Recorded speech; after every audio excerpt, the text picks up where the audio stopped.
Halo sobat pencinta Donghua, jumpa lagi di channel Sia ID, di mana kami akan merangkum Donghua terpopuler tentunya.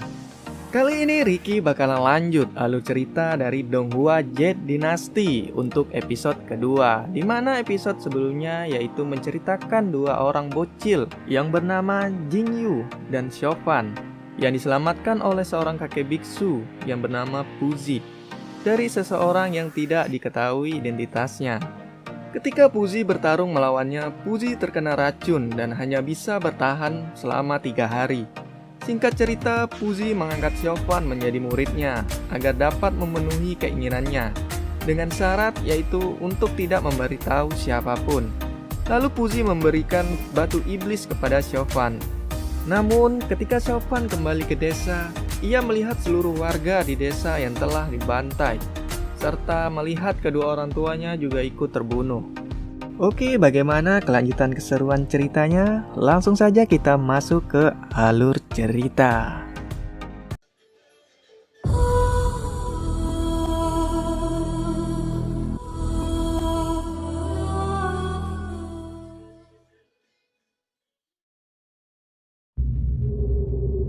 Dia, ya.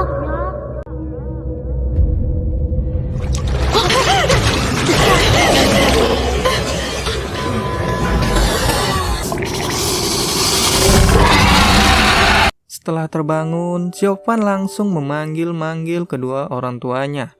Lalu Jingyu pun menangis seraya memanggil Siofan, sembari memeluknya. Lalu datanglah seorang pemuda yang membawa mereka ke sekte Qingyun. Pemuda ini bernama Xiao Yichai. Xiao Yichai lah yang menyelamatkan mereka ketika pingsan dan membawanya ke sekte Qingyun. Setelah Xiao Yichai mengatakan beberapa kalimat, tiba-tiba muncul seekor monster dari dalam air. Monster ini bernama Lingzun. Lingzun pun melirik ke arah Siofan dan kemudian pergi. Di sini Xiao Yichai menjelaskan bahwa Lingzun adalah binatang suci kuno yang telah ditaklukkan leluhur Qingyun ribuan tahun yang lalu, yang diberi julukan yaitu Kilin Air. Di sini Xiao Yichai pun tidak tahu mengapa Lingzun tiba-tiba bertindak. Kemudian mereka pun lekas pergi ke ruang pertemuan. Nah, mungkin di sini Lingzun ini dia tertarik dengan artefak yang dibawa Siofan ini ya. Setelah mereka sampai di ruang pertemuan, di sana sudah terdapat beberapa guru sekte dan paman Wang yang ketakutan. Saat Jingyu dan Siofan ditanyai tentang hancurnya desa, Siofan terlihat enggan menjawab, dan Jingyu pun langsung menjelaskan bahwa mereka tidak tahu apa-apa. Namun, saat mereka terbangun dari tidurnya dan kembali ke desa, ternyata desanya telah hancur.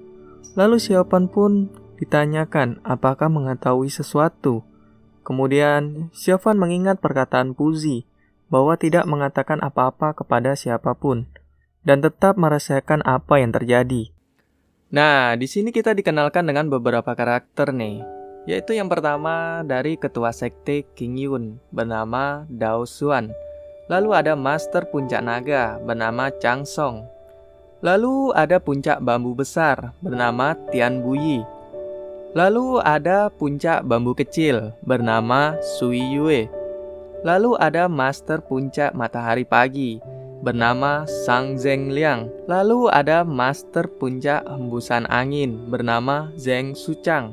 Dan yang terakhir master puncak matahari terbenam bernama Tian Yun. Oke, lanjut lagi. Setelah Siofan tidak memberikan jawaban, Chang Song mengatakan bahwa mungkin Siofan tidak mengetahui apapun dan menyuruh Xiao Yichai membawa mereka keluar. Kemudian para master berdiskusi mengenai tragedi yang menimpa desa tersebut. Setelah itu, Dao Xuan menanyakan kepada master lainnya, apakah ada yang ingin menerima Siofan dan Jingyu untuk dijadikan muridnya. Lalu para master pun ingin mengangkat Jingyu ke puncak mereka, karena Jingyu memiliki akar kultivasi yang bagus. Beberapa saat kemudian Chang Song memotong pembicaraan dan mengatakan bagaimana kalau Siofan masuk ke puncak bambu besar dan Jingyu ditakdirkan masuk ke puncak naga. Kemudian Daosuan pun menyetujui perkataan Changsong, sehingga Jingyu dan Siofan pun berpisah dan kembali dengan master puncak mereka. Lalu Shin pun berpindah dan memperlihatkan Siofan yang sedang dijahili oleh para senior dari puncak bambu besar. Kemudian datanglah seorang bocil yang akan menjadi wanita wangi di saat besar nanti ya. Nah, ternyata bocil ini adalah anak dari Tian Buyi ya, yang bernama Ling Er. Di sini kita juga diperkenalkan dengan para senior dari puncak bambu besar, yaitu yang pertama bernama Dia Zheng Dali, lalu ada Lu Daxin, kemudian ada Hidazi, Wu Dai, Di Bisu, dan yang terakhir yaitu Song Daren, yaitu senior pertama di sini ya. Kemudian Shin berpindah lagi, yang memperlihatkan mereka sedang makan dan terlihat Siofan yang merasa enggan karena baru pertama kali tinggal di puncak bambu besar. Setelah itu, terlihat semua orang menyambut ramah Siofan dan memberikan makanan. Setelah kembali ke kamarnya, Siofan kembali melihat artefak yang diberikan Puzi dan teringat dengan perkataan Puzi untuk melatih metode yang ia berikan, yaitu berlatih di tengah malam dan tidak boleh diperlihatkan kepada orang lain. Waktu pun berlalu, hingga pagi hari pun tiba. Siofan melihat-lihat halaman sekitar, lalu dihampiri oleh Ling Er. Ling Er di sini memperkenalkan anjingnya yang bernama Da Huang, yang bisa hidup dengan umur 50 sampai 100 tahun. Setelah itu, Daren mengajak mereka untuk berlatih memotong bambu. Daren menjelaskan bahwa murid junior 3 tahun pertama harus menebang bambu setiap hari. Karena Siofan masih muda, cukup memotong 1 bambu setiap hari selama 3 bulan. Lalu Siofan mengatakan, "Aku sudah terbiasa memotong bambu, jadi tidak apa-apa." Setelah itu, Ling Er langsung memperagakan cara memotong bambu. Terlihat Ling Er dengan mudah memotong bambu dan memasukkannya ke dalam keranjang. Lalu tibalah giliran Siofan memotong bambu. Bambu yang dipotong Siofan itu lebih kecil daripada bambu yang dipotong oleh Ling Er. Pada saat Siofan akan memotong bambu, ternyata sangat sulit untuk terpotong.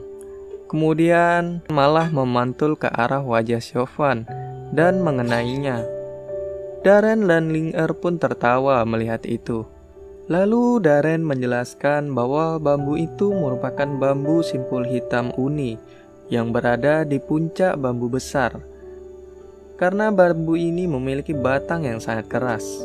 Kemudian Siofan dengan giat berlatih sepanjang hari, baik berkultivasi maupun memotong bambu untuk menguatkan akar pondasinya. Shin pun berganti, yang memperlihatkan time skip Siofan yang telah beranjak dewasa. Terlihat Siofan dan ditemani Ling Er yang telah menjadi wanita wangi tentunya ya, dengan mudah memotong bambu dengan pedangnya dan memasukkannya ke keranjang. Oke, sampai di sini dulu alur cerita dari Jet Dynasty episode kedua. Sampai ketemu lagi di episode berikutnya. Bye-bye.